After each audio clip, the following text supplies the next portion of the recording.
this is why I teach. I get to meet this wonderful range of people.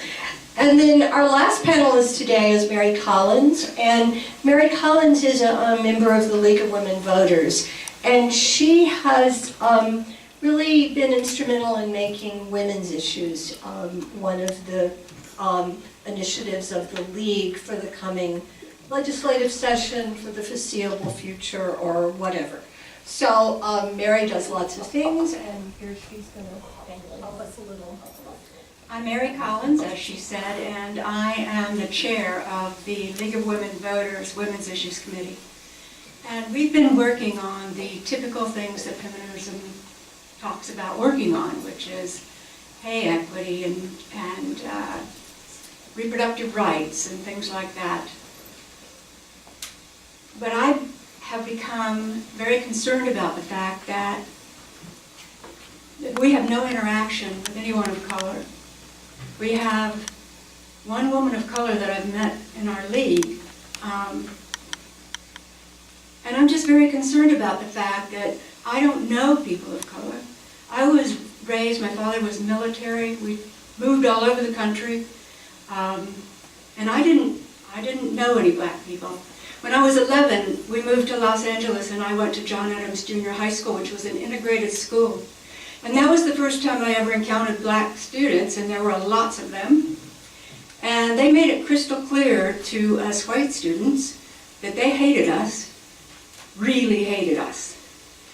And I was 11 at that time, and ever since then, I have been asking why.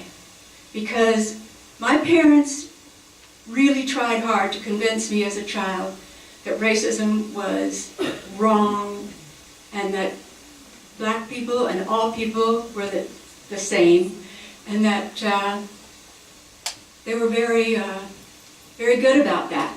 But after John Adams Junior High School, I realized that these people hated me because of the way I looked. And I thought, why would somebody do that?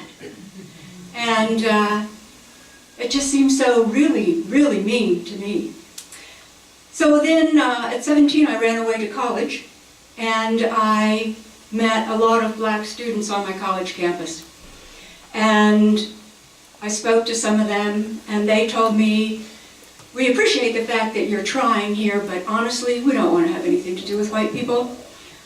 So go talk to white people. White people are the problem, we are not the problem. So that's what I've been doing all these years. I've talked to white people. I don't notice a lot of change.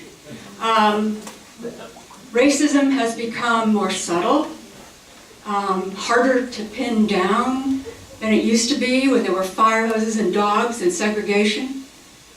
But it hasn't gone away at all, as far as I'm concerned, from my experience with white people. It's there.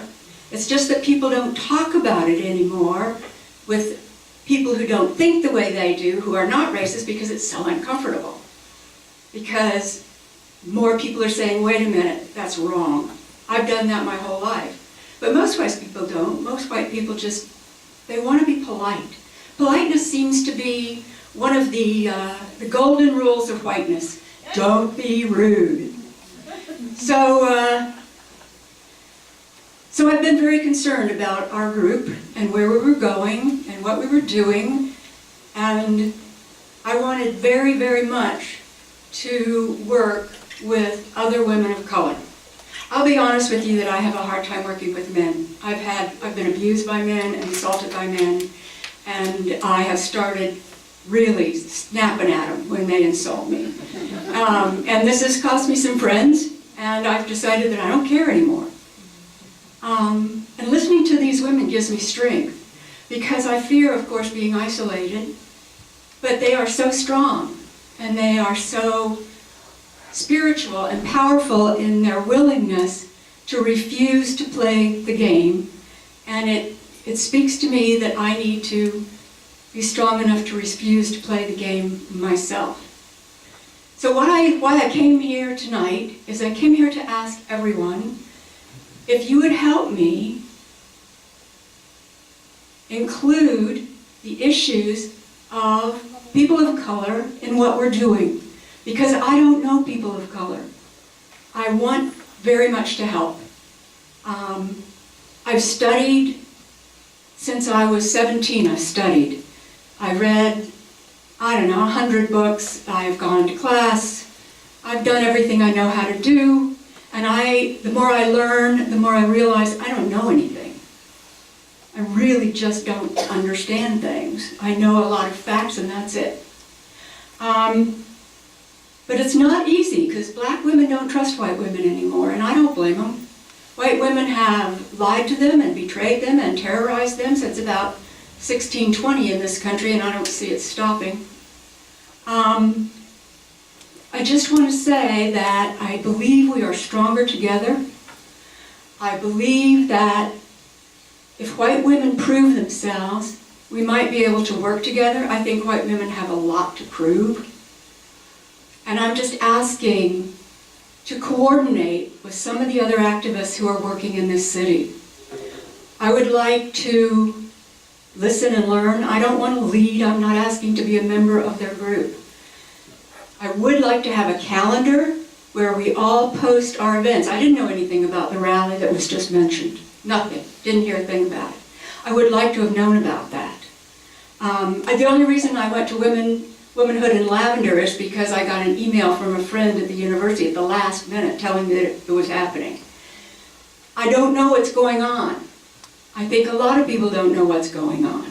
So I'm asking, can we get together with a calendar so that we don't step on each other's events, so that we coordinate, so that we lend support where we can. And I'd also like to ask the representatives of these groups if they would be willing to meet and talk about what we're doing and how we can support each other in what we're doing. And that's really the only reason I'm here. It's really all I have asked. Because I know that these women don't trust me, and I don't blame them. Thank you.